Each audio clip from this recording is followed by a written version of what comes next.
Bonjour, ici Louise. Bienvenue à l'ensorcellement où je partage avec vous mes réflexions et mes expériences personnelles au sujet de mon apprentissage de la sorcellerie, avec parfois des extraits de mon grimoire, comme je vais le faire aujourd'hui, au sujet de la déesse Guan Yin. Et en fin de balado, je vous partage également différentes techniques que vous pourrez appliquer si vous souhaitez vous connecter avec une divinité et travailler avec elle dans votre pratique de la sorcellerie. Si vous aimez ce balado, n'hésitez pas à cliquer j'aime et à vous abonner à ma chaîne pour ne rien manquer de mes prochains contenus. Alors, d'entrée de jeu, je dois vous dire que j'aurais jamais pensé qu'un jour je vous parlerais de divinité sur ma chaîne YouTube parce que, tout simplement, je suis une animiste. C'est-à-dire que pour moi, les dieux et les déesses, j'arrive pas vraiment à concevoir qu'ils existent. Je crois plutôt que chaque forme naturelle possède une conscience spécifique et unique, que ce soit les humains, mais aussi les animaux, les plantes, les pierres, les virus, le temps, la lumière, l'univers, etc. Tout ça pour moi possède une conscience et une conscience qui lui est propre. Je suis pas la seule à ressentir le monde de cette façon-là parce que la croyance animiste est répandue partout sur la planète et elle remonte au début de l'humanité. Ce serait en effet une tendance très naturelle à l'humain d'attribuer une intention à chaque événement, d'où la notion primitive d'esprit, qu'il soit bon ou mauvais, qu'il faudrait soit conjurer, appeler ou apaiser par des prières, des rituels ou des offrandes, et dont les rites varient selon les époques et les cultures. Cet animisme a évidemment abouti au chamanisme et à la sorcellerie, dont l'objet est bien entendu d'interagir avec ces forces invisibles et de les utiliser pour provoquer des changements dans nos vies et dans le monde. Même si je suis animiste, comme j'ai toujours été fascinée par l'art et l'histoire, dès l'enfance, je me suis intéressée aux différents panthéons de divinités et dans les encyclopédies de mon père, comme dans les livres d'histoire de l'art, j'ai découvert les dieux des mythologies grecques, romaines, égyptiennes, mésopotamiennes, hindoues, etc. Et j'ai trouvé que c'était des histoires et des personnages très intéressants à explorer. Ceci étant dit, si j'ai toujours été rébarbative, je dirais même très rébarbative, à la religion catholique, qui a été longtemps omniprésente là où je vis, j'arrivais pas non plus à connecter avec ces dieux et ces déesses des autres croyances ou mythologies qui valorisaient, on se le cachera pas, principalement la masculinité et, dans certains cas, carrément la masculinité toxique, comme par exemple dans le cas des dieux de l'Olympe qui kidnappaient ou violaient pratiquement toutes les déesses qui passaient dans leur champ de vision. Honnêtement, je vous l'avoue, ça me dégoûtait et en tant que petite fille et femme, aucune religion ni aucun de ces panthéons ne me semblait un espace sécuritaire pour y faire évoluer ma spiritualité. Sans compter qu'on essayait de me faire passer ces héros des histoires mythiques ou judéo-chrétiennes pour des divinités, alors que ces récits avaient été inventés et rédigés de toutes pièces par des hommes. Donc, ces héros, pour moi, ils n'avaient pas vraiment plus d'essence divine que les personnages des romans que je lisais. Donc, je suis restée animiste. Mais quand j'ai débuté sérieusement la sorcellerie vers la fin des années 90, il y avait beaucoup de nouveaux livres qui parlaient du retour de la déesse et du féminin sacré. Et j'aimais bien le concept à ce moment-là qui proposait qu'un dieu ou une déesse, c'était en quelque sorte un condensateur d'énergie relative aux valeurs et aux qualités qui étaient attribuées à ce dieu ou à cette déesse. Et j'aimais aussi l'idée qu'on pouvait développer et répandre dans l'univers ces valeurs ou ces qualités en réalisant des rituels dédiés à ces dieux et déesses. Alors même si la dévotion à une ou à des divinités n'est absolument pas nécessaire pour pratiquer la sorcellerie, par curiosité, j'ai quand même revisité les panthéons en découvrant de nouveaux archétypes féminins très intéressants et en redécouvrant certaines déesses que je connaissais déjà, mais dont on racontait tout à coup l'histoire avec une toute nouvelle perspective qui était maintenant heureusement plus dégagée du paradigme patriarcal. Mais comme toutes ces déesses étaient quand même encore enchâssées dans des mythologies ou des religions plus ou moins misogynes, encore là, j'ai pas réussi à connecter avec ces déesses, aussi fascinantes soient-elles, sauf une seule, et c'est d'elle dont je vais vous parler aujourd'hui. Il s'agit de la déesse Guan Yin, qui représente l'archétype bouddhiste de la compassion et de la gentillesse en Asie de l'Est.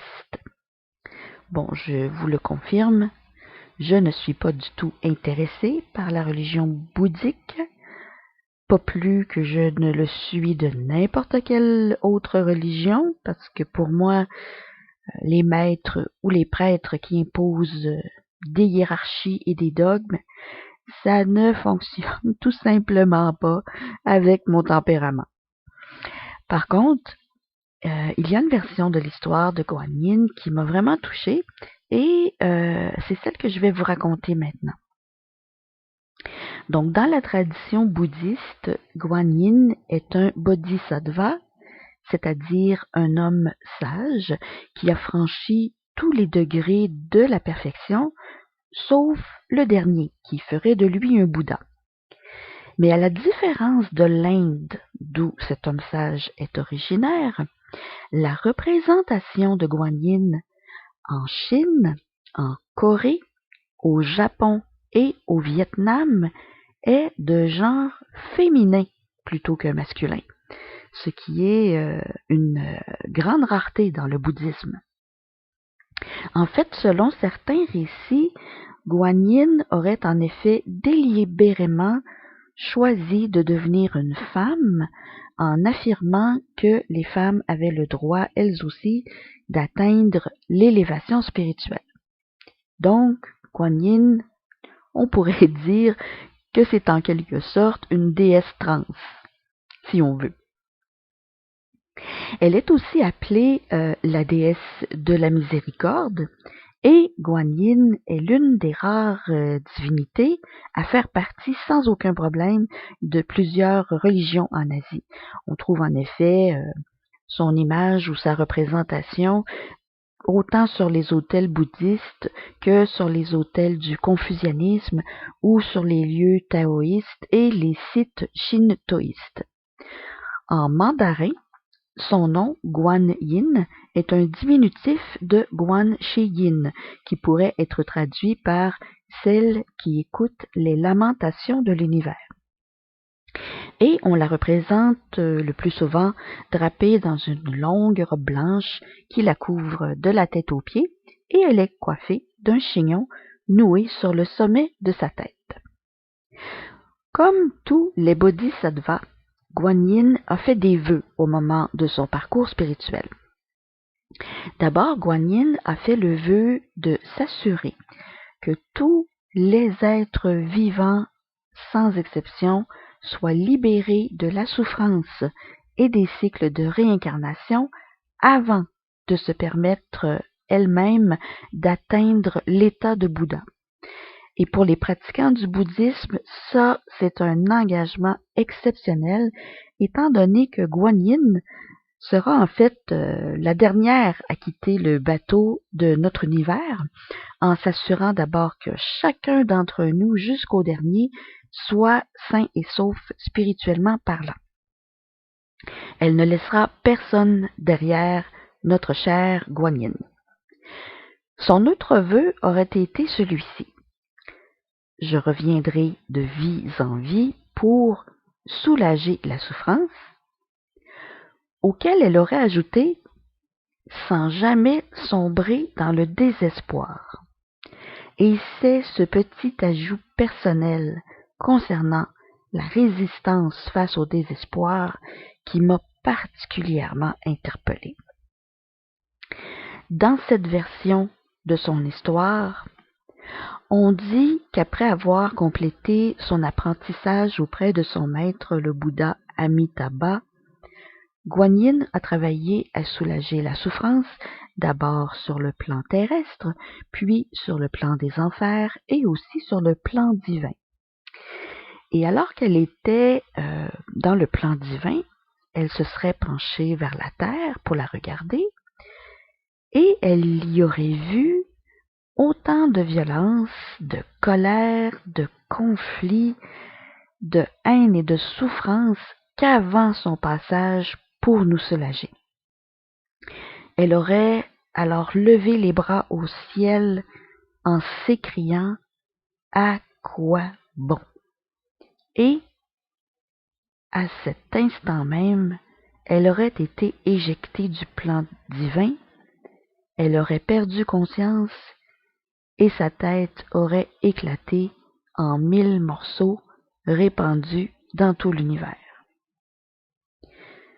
En reprenant conscience, Guan Yin a vu à côté d'elle son maître Amitabha qui lui a demandé « Mais qu'est-ce qui s'est passé? Tout allait bien pourtant. » Et Guan Yin lui aurait répondu « Je sais pas, je crois que j'ai sombré dans le désespoir. » Et Amitabha d'enchaîner « Oui, je crois que tu as brisé l'un de tes vœux.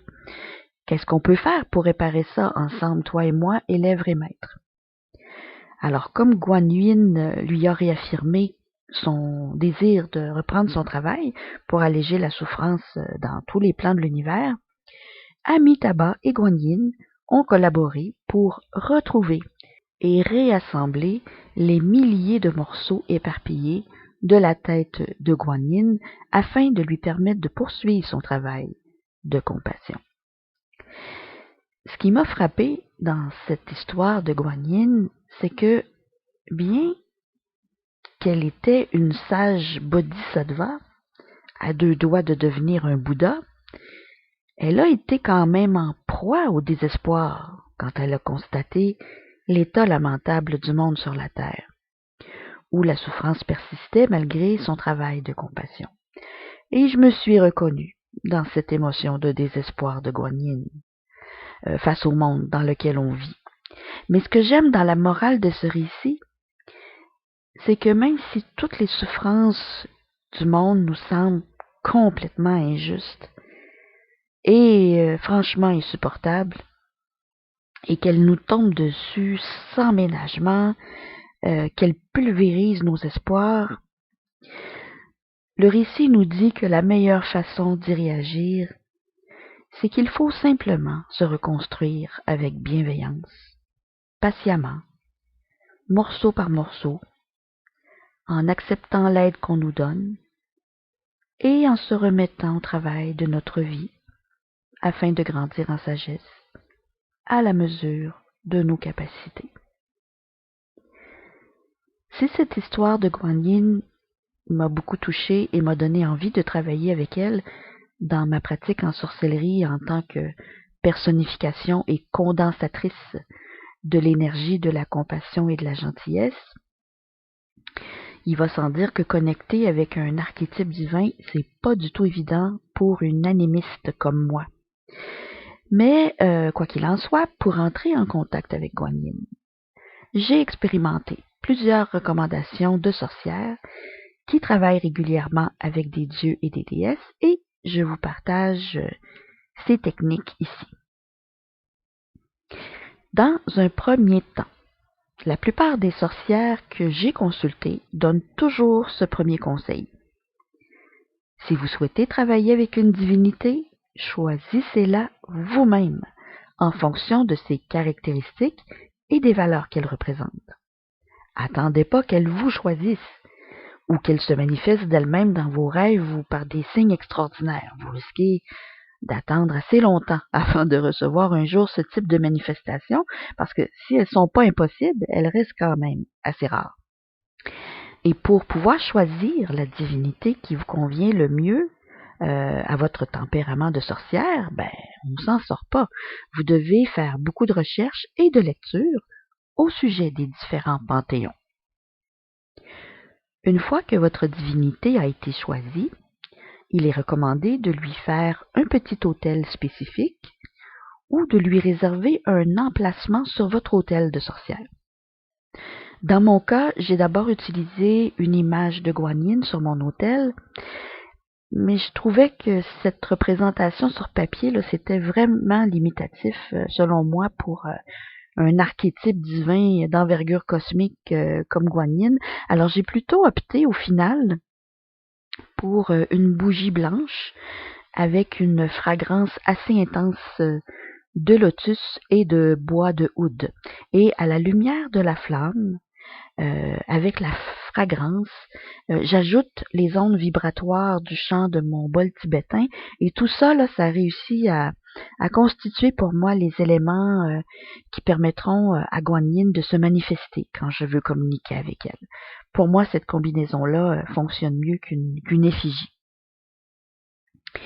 Je vais faire une petite parenthèse là, pour vous rappeler qu'une chose, vous devez conserver une attitude respectueuse envers la divinité avec laquelle vous allez travailler. Ce ne sera pas votre serviteur, comme on le voit parfois dans l'approche de la magie cérémonielle. Ici, la divinité que vous allez convoquer sera plutôt votre guide, votre conseillère ou votre confidente avec laquelle vous allez développer une relation d'échange. C'est pas du tout une relation à sens unique où on demande constamment des faveurs sans jamais rien donner en retour.